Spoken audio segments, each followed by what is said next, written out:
ক্যান্ডিডেটদের টাকা খরচা করতে হয়। দেখেন, টাকা খেলা বন্ধ করার জন্য জামাত সংখ্যানুপাতিক নির্বাচন চায়। খুব সৎ চাওয়া, তাই না? আচ্ছা, জামাতের ভাইরা বলেন তো, আমি বিএনপি জামাতের উদাহরণ দিব না, কারণ আপনারা তো ভালো ছেলে, সন্ধ্যাবেলা হাত মুখ ধুয়ে পড়তে বসেন, তাই না? তো ধরেন জাতীয় পার্টি, যে খারাপ পার্টি আপনাদের কাছে, তাই না? সে তো 7% ভোট পায়, তাই না? বাংলাদেশে মানে সে 21টা সিট পাবে, পাবে কিনা? 21টা না পেলে 15টা পাবে, 15টা না পেলে 10টা পাবে, 10টা না পেলে 5টা তো পাবে নাকি? এর মধ্যে যদি সে এক একটা সিট 500 কোটি টাকায় বিক্রি করতে চায়, হবে না বিক্রি? আপোষে হবে, আওয়ামী লীগের লোকেরাই কিনে নেবে।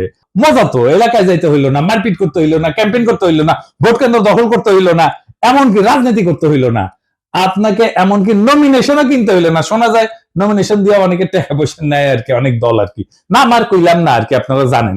আপনার টাকা আছে, আপনার জিতা সিট কিনে নিলেন, নো রিস্ক, হারার কোনো ভয় নাই। ধরেন দল এলাকা ভাগ করে দিল, বললো যে এখন যে সিট আছে ওইভাবে ভাগ করলো, এই সেই সিট অনুসারে এই যে ধরেন বগুড়া 1 আসনে যতগুলো কেন্দ্র আছে, এইখানে যদি বিএনপি জিতে, এইখানে বিএনপি কইলো যে কাউকে কোনো ক্যান্ডিডেট কে কইলো এই বগুড়া 1-এর এই কেন্দ্রগুলোর সিটে যদি বিএনপি জিতে, তাহলে তোমার এমপি বানাবো ওই সিটে।